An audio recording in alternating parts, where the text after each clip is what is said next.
Hey guys, welcome back to our channel, A Little Bit Hippie. I'll start by apologising for taking so long between episodes. There's been a fair bit going on here, and you'll see in the garden and everything as well, there's been a hell of a lot of work and not much time for videos, so I do apologise. I did have people messaging me and asking, so here it is. Anyway, hope you enjoyed today's episode. And look, the weather's not great today, but you know, we get over these things when we're gardeners. You just kind of have to suck it up and deal with it. So anyway, hope you enjoyed today's episode, guys. Have a great one.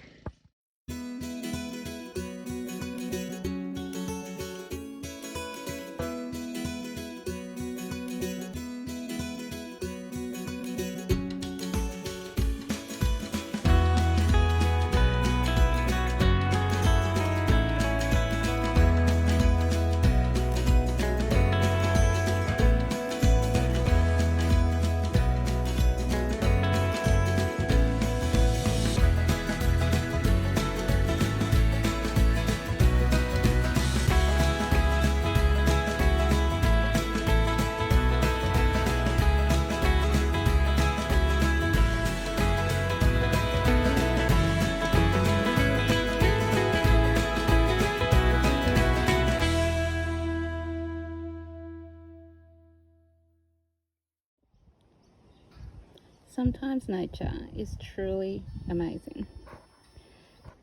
This little guy, I didn't have the phone with me at the time, flew over to me and hit me pretty hard actually, and he had little ants all over him. It's a very big bee, so it doesn't look like a regular bee to me. Anyway, I plucked the ants off of it and just gave it a little drink, and now doesn't want to leave. It's really quite weird because it's got no stinger, but it's really fluffy on top. So if anyone can ID it for me, that would be great, unless it's a queen bee. I don't know. I'm not great with bees. I just know that I love them. And we have a lot of them around here, so they definitely don't look like this, but see the big back end there? Anyway, if anyone knows, let me know. That'd be great. Thanks. Just having a little drink. Can you see that little tongue? How brilliant are bees?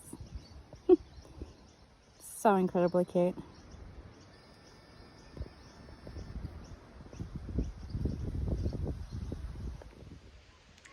So today we finally have tomatoes that are growing well after they got frosted and everything.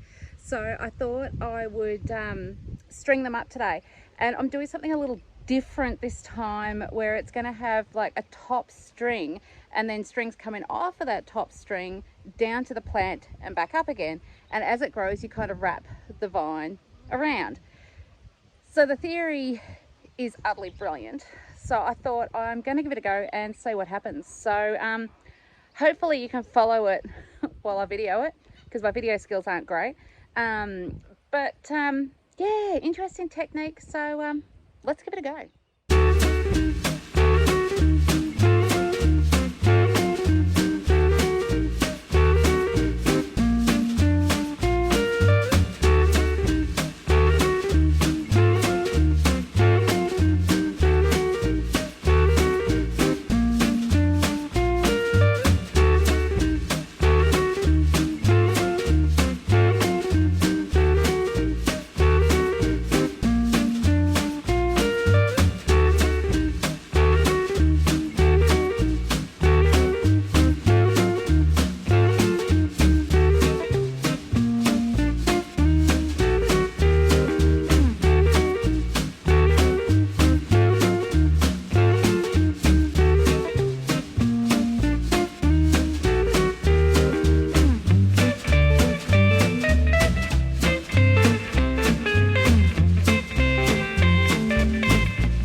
Okay, so let me show you what I've done.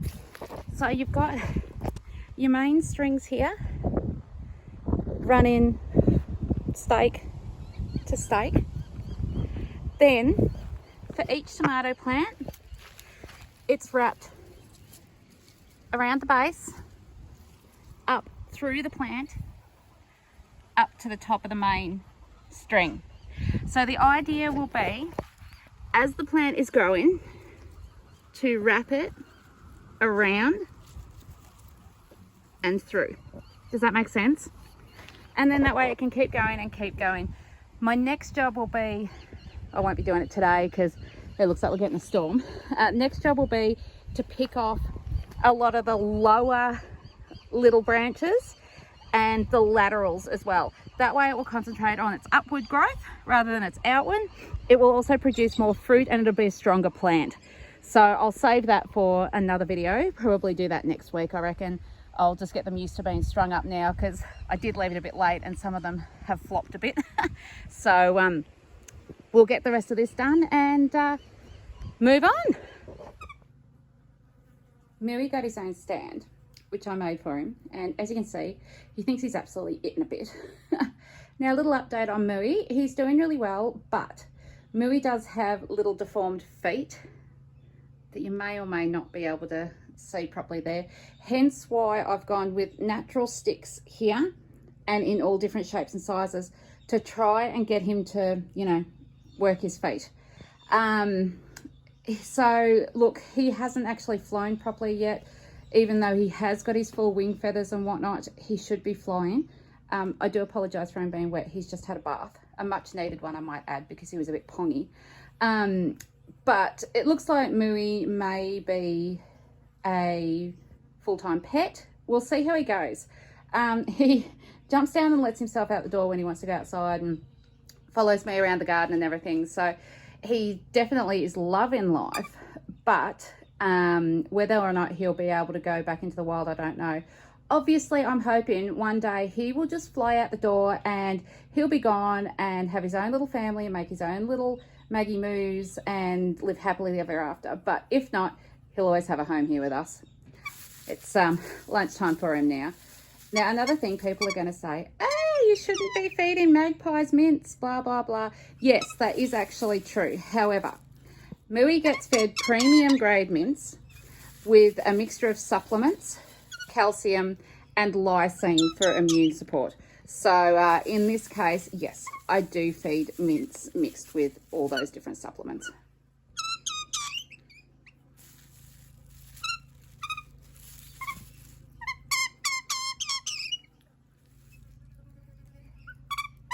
Are you done? Are you done? Really? Surely you can fit in one more little bit. One more? No. Mag's outside will get it. You sure? Oh, it's been a big morning, Mooey. Time for a snooze? Ah. Night, night, Mooey. So today I'm going to do a little bit of seed collecting. I've got the poor man's orchids over here that have started to go to seed. So I like to let the seed pods dry naturally on the plant itself. I also have some snow pea seeds that I'm going to shell them and collect them as well, ready for replanting. So come and have a wander with me and I'll show you what I do.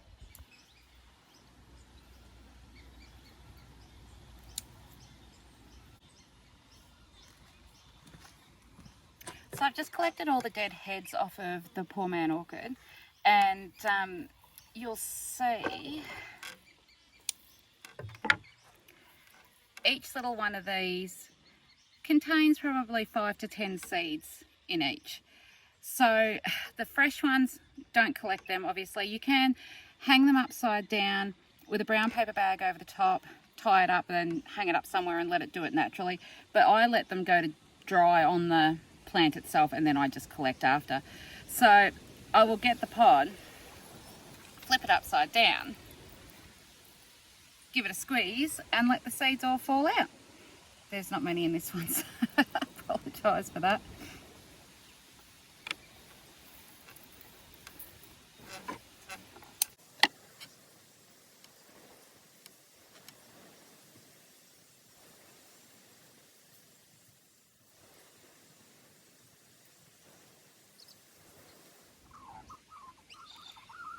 You can see the little flower that they produce. Isn't it beautiful? And the bees love these. So that's a bit of a bonus. So I'll collect these, not just for myself to replant, but I do like to share. So I tend to send them all over the place, whoever wants them. These are a mixed variety, so there's different colours in these ones.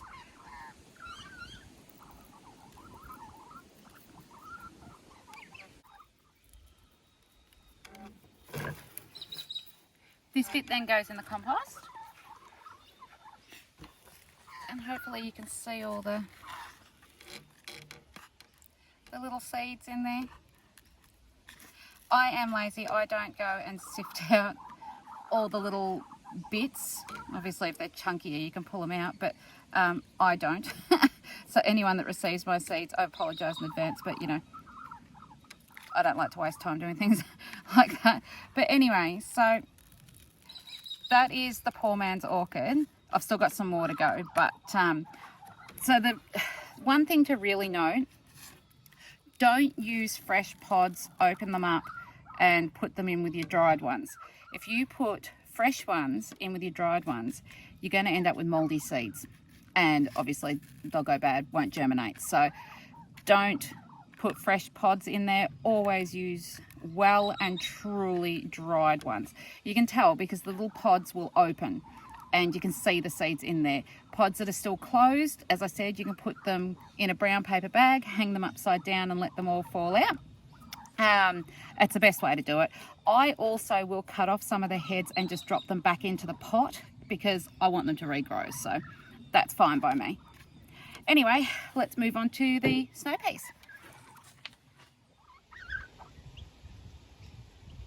This is baby Mag. This is one of Maggie's babies here. This is the one that, it's an imposter. Maggie had 2 babies and then this one's just mysteriously turned up. But she is well and truly my little gardening buddy, along with the little miner there. He's hilarious. I just call him Cheek. And they will sit there and sing to me, and these two have buddied up. It's hilarious.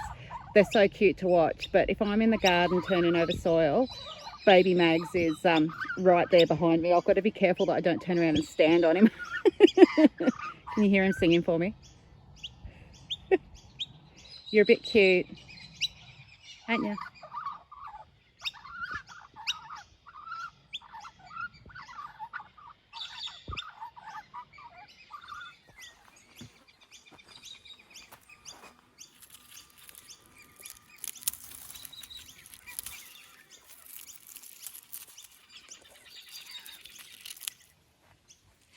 Okay, so it turned out that the peas were a total write-off.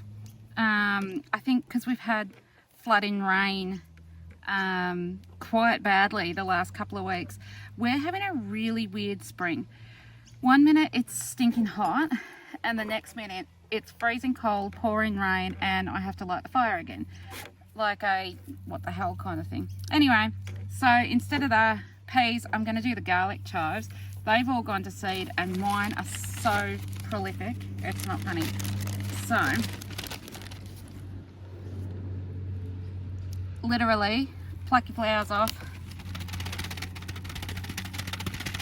and I shake mine into the bag. Done. I actually got a hell of a lot of garlic chive seeds from last year, so I don't really need any more. So if anyone wants any, give me a hoy. Now you saw I only did a few flowers there, and well, yeah, they're pretty heavy flowers and cedars. So if anyone wants some garlic chives, give me a hoy. So then I will seal the bag, and always, always, always label your bags correctly. There's nothing worse than putting some seeds in and realising that's not what it says. So today's date is the 19th of the 11th, and garlic chives.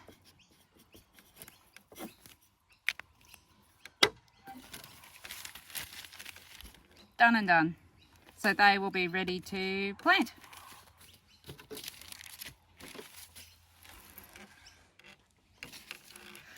once the labelling and whatnot's done, I've got a plastic airtight container that I put these in. Now, one of the other important things too is make sure you keep them out of direct sunlight. So I would put my seeds in paper bags, not plastic, but well, I didn't have any, so you know, you use what you got. So that will then go in my seed container, ready to plant out. The borage has gone out of control, so I'm going to hack some off and dry it. Now, both the flowers and the leaves can be used in herbal medicine. Now, please do not go and use borage without all the correct information. Seek advice from a qualified herbalist or alike before even attempting to use it. Borage is used as a diuretic for blood purification, but is also used as a sedative. So be aware, too much of this can be hazardous. Now, I'm not going to cut all of it off because the bees absolutely adore the borage flowers, but I am going to give it a pretty harsh haircut. So, and I've got two, I've got one each side, so I'm going to hack them back and then hang them up and dry them. Little Mooey's decided to come out and join us. So I built him a stand. If anyone's been on my Facebook page, you'll see the stand that I made for him, which is hilarious because I don't like power tools. But he's now able to jump down. He still hasn't really flown properly, but he will jump down and make his way outside to wherever I am. And he loves being in the garden, so he can chew on some calendula while I cut back the borage.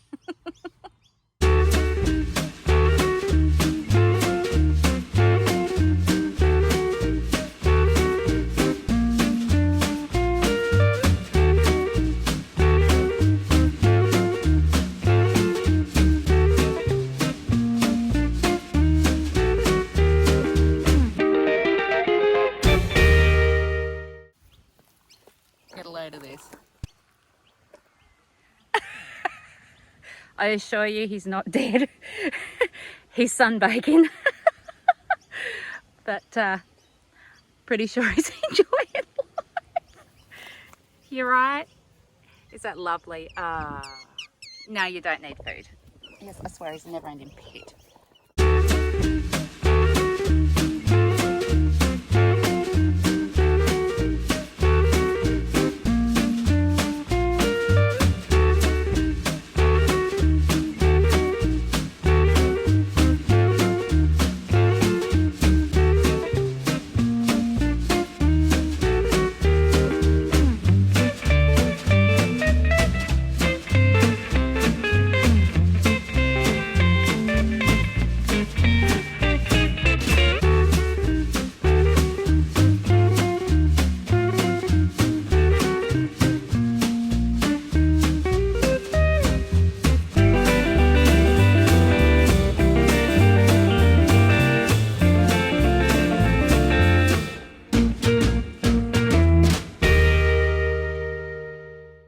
So these are the couple I'm going to plant, and I grew them from seed. We've got Argy. I don't know if I spelled that, so I said that right. It's spelled AJI, and it's the golden variety. And then I've got Sweet Temptation chilies as well. So see how they go.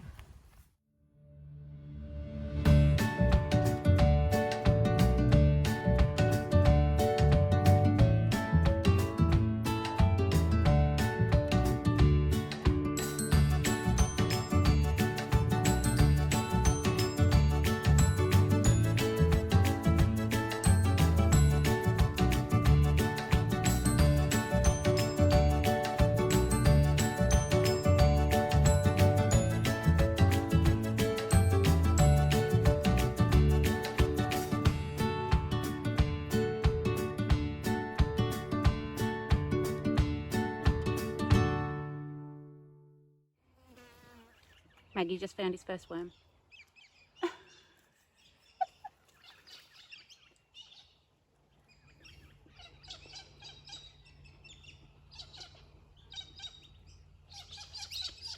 Go, Mooey, you killer, you.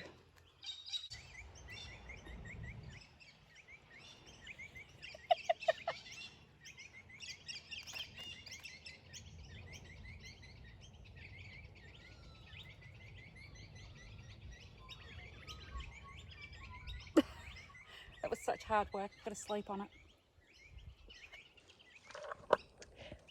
The borage that I had in the little tin beds here has died back quite significantly, and it's got seeds everywhere. So I'm going to keep the seeds too. We found an advertisement. It was on the radio, I believe. Mark found it for a new plant food.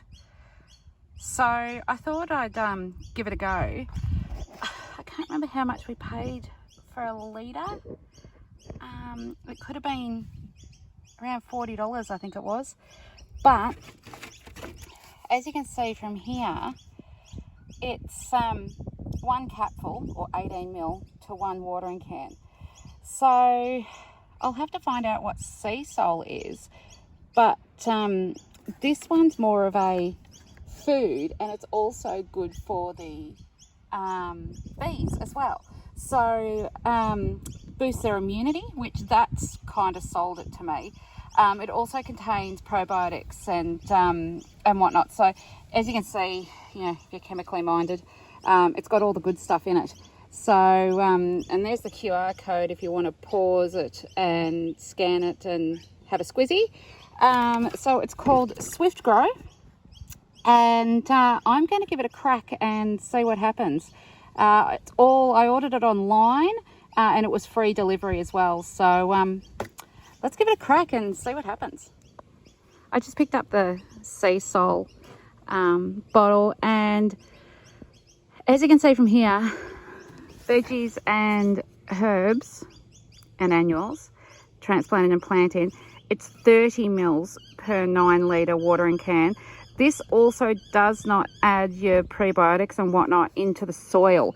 It is purely a tonic or health treatment for plants.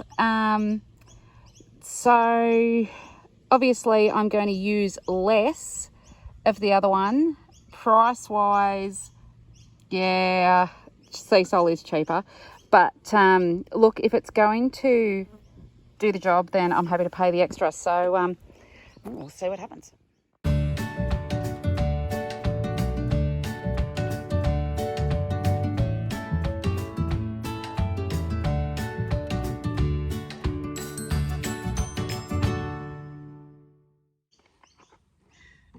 One bonus I did find with this, it doesn't smell.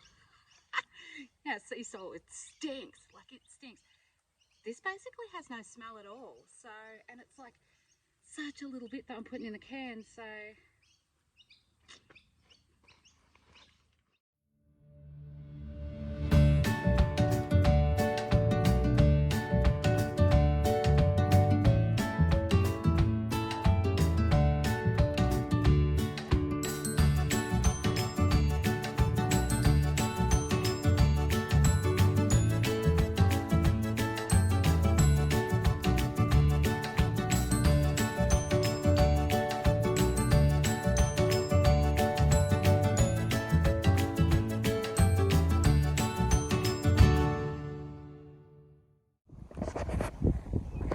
As much as I love having the baby chickens, let's face it, they're messy and they're smelly, like feral. So I'm changing their bedding every other day, which leaves a lot of the wood shavings, you know, the bedding material. Well, I had a bit of an aha moment. Snails and slugs hate this dry wood chippy stuff. So I came up with a brainwave and went, the snails and the slugs like to eat my eggplants and capsicums and chilies all the time. So why can't I use that in the garden? So what I do, I empty their little beds out, I throw it in the wheelbarrow, and I let it sit there in the wheelbarrow for a good couple of days to really dry out, so there's no fresh chook poo, because chook poo is highly acidic. So being dry, I then pop it directly on the bed, and guess what? No slugs, no snails eating my eggplants, capsicums and chilies. There's a use for everything around here. Thanks, little chickies. a little bit of excitement while I was watering. I thought I'd check the miniature peach tree because it's had like little aphids and stuff. Wow, look at that. Oh. Okay, I'm probably a bit too excited, but still, it's our first piece of fruit on the homestead. So hello little peachy. One of Mother Nature's finest creations, a little ladybug. You know how I said I had aphids on a little peach tree? Well, they'll be gone due to these guys. So lady beetles will devour aphids. Like, I'm talking, it's like total free-for-all on the aphids. I don't know exactly what type this one is, but I will endeavour to find out. But aren't they just beautiful? Awesome little creatures. Alright guys, that's it for today. Hope you enjoyed the episode. Just remember, if you've got any comments, questions or alike, to pop them down below. You can also find us on Facebook and Instagram. Just drop us a line. I'd love to hear from you. Please know that we also have our balms and herbal teas available from our Facebook page, which is really exciting. We had our first market just here at local town one last weekend, and we did really well. It was really exciting, so it's kind of prompted me to do some more markets and actually get out there. But pop on over to the Facebook page and check out the shop. Again, any questions or comments, love to hear from you guys. So hope you enjoyed the episode, and remember guys, live life to the fullest, love beyond words, and laugh like no one can hear you. Till next time, bye.